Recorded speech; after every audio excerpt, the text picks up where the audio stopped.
Welcome, students, to Evolution Part 2, brought to you by the very wonderful and very amazing Mr. Prab. Right, so in Evolution 1, what did we look at? We saw speciation creating many different species.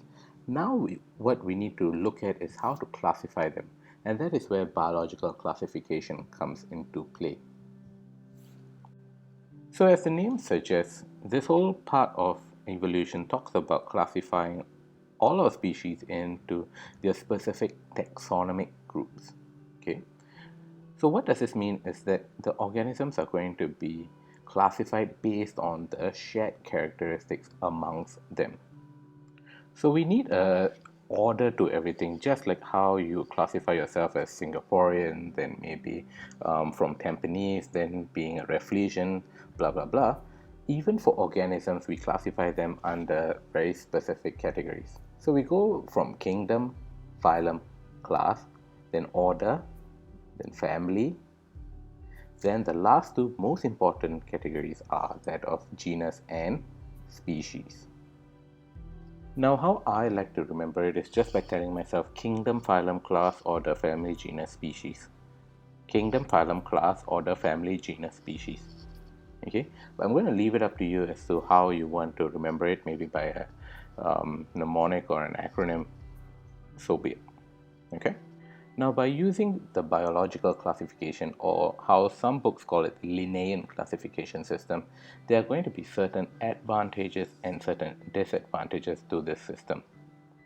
So, by using this biological classification, firstly, by having millions and millions of species, they are going to become very easily categorized and named. And on top of that, it is going to become more precise to identify then via the binomial nomenclature that we are using for this classification system. Now, I just introduced to you this new term of binomial nomenclature. It's just another way of saying the scientific name when you use genus and species. As you can see, like an example with this crab. So if you say that it's Xanthias lamarcki, you are actually referring to it by the scientific name, and this is what we classify as a binomial nomenclature, having two names, right, the genus and species. On the flip side, there are certain disadvantages to using the biological classification system. And the main problem is that you cannot infer evolutionary relationships between members of each category. So what that means is that you cannot judge how closely related one species is to another. Okay, you can't see if there are any connections or whatsoever. You can just know that they are broadly termed as one large category. But not to worry, all of these problems can actually be solved by then organizing what you have into phylogenetic trees. Also, I realized there's an I missing in phylogenetic, so we're going to live with it throughout this video. So what the phylogenetic tree actually does is that it uses a lot of various data and measurements to then piece everything together and show evolutionary histories between various species. Okay, and we're going to see how then we organize it and show that when they are closely related, when two living species are more closely related, if the common ancestor lives closer to the present, and this all can be presented on a phylogenetic tree. Now, not only do the phylogenetic trees show how closely related species are, they can also end up revealing how long ago a species would have diverged from a common ancestor. So it shows the evolutionary history, and it shows when it started diverging off and how certain species diverged away from a common ancestor. Now I'm going to draw a very simple phylogenetic tree using just numbers, and you are free to pause this part of the clip after I'm done with this video and draw it out first, and I'll then use this phylogenetic tree to explain the certain key aspects to the tree itself.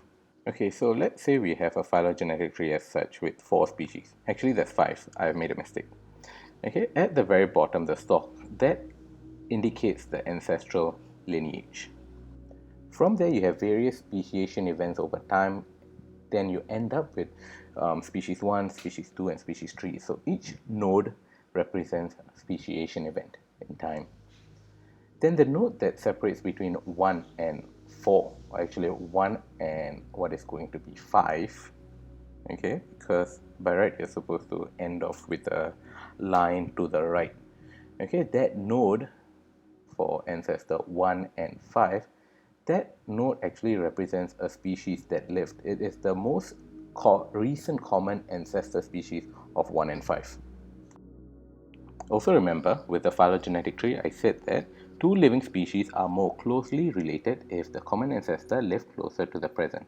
In this tree, you can see that 4 and 5 had a common ancestor that lived closest to the present. So they are more closely related.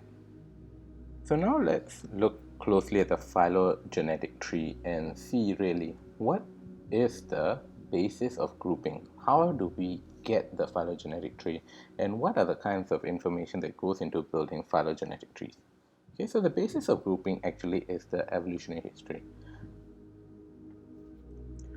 On the tree, remember what did I tell you?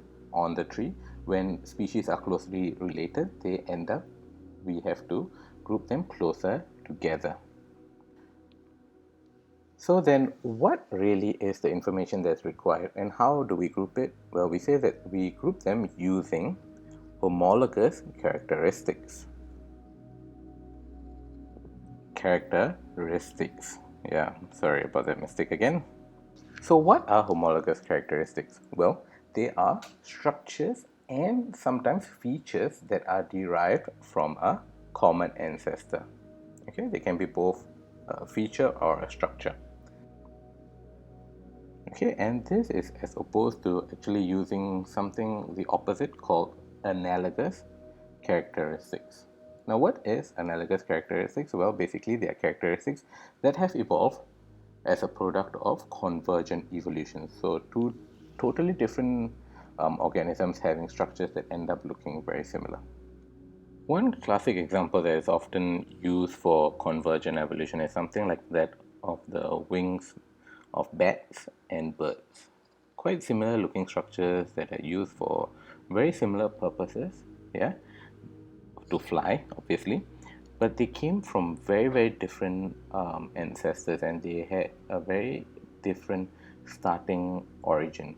As for the birds, they came from mammals, they had modified limbs, but for birds, they came from different bone structure that actually came from reptiles. Okay, so using actually analogous characteristics like this is actually not good, and it's actually not used for phylogenetic tree creation. So what you're doing is actually then identifying what is a homologous characteristic, structures and features that came from a common ancestor, and only then do you analyze between related species. So then what is so good about homologous characteristics, and what is really the basis of using homologous characteristics to identify evolutionary history? Well, we say that homologous characteristics, they have phenotypic and genotypic similarities. Okay, phenotypic and genetic similarities due to shared ancestry. And in most cases, the genetic similarities end up being way more than the phenotypic similarities because of divergent evolution. Okay, and divergent evolution is when structures appear very different, but actually they have close origins. So they started off as one and they diverge. So divergent evolution. And therefore, because of the fact that you end up having more genetic characteristics that can be measured, it is therefore good to use what is known as your molecular methods for analysis and classification to really build up your phylogenetic tree. So you use molecular methods to analyze and classify your organisms. Now, the whole purpose, or really the basis of using molecular methods, is the fact that you already actually know this, is that when you have more closely related species, they will end up having a greater number of, okay, what do they have? Yeah, they will have similar nucleotide sequences, or they have a greater number of similar nucleotide sequences Also, they will end up having similar amino acid sequences in their protein. So, more closely related species will end up having a greater number of both of these. Now, using molecular methods actually has numerous advantages, and this is what actually has brought the study of evolution to the forefront. Okay, so the first biggest advantage of using molecular methods is the fact that they can be used to compare all organisms which share common genes. So we say that you can compare all organisms which share common genes amongst them. So you don't have to be very specific as to how you choose which organism to identify. You can broadly identify them as long as you can identify common genes. Then the next biggest advantage, okay, is the fact that molecular methods can be used to compare organisms that are morphologically indistinguishable due to convergent evolution. Okay, comparison of organisms that are indistinguishable due to convergent evolution, or also because maybe they might be very closely related. Okay,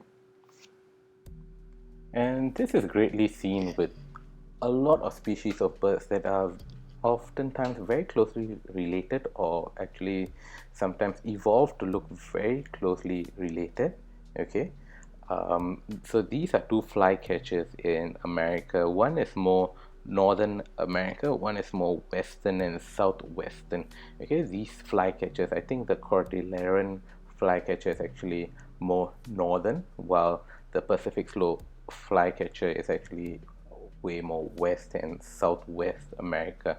So they are quite closely related, but they look so similar that the only way to separate them is to use molecular methods. So now we move on to the third advantage of using molecular methods. Okay, so we say that molecular methods, they are very objective. Why are they objective? Because molecular characteristics are unambiguous. For example, your A, C, G, and T, right, from DNA, they are unambiguous. Whereas if we were to use morphological characters, such as those that are based on the shape or structure or color, they can be much less easy to distinguish objectively. Now, the fourth advantage. For the fourth advantage, we say that molecular methods, they are very quantitative.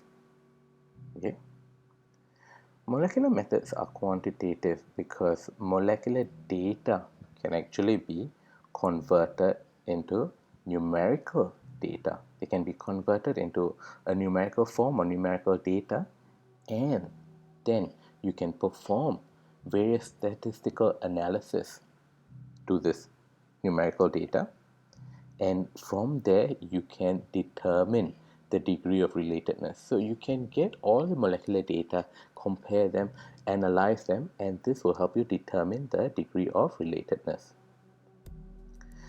Now, as for the fifth advantage, we say that it helps to estimate the time of speciation.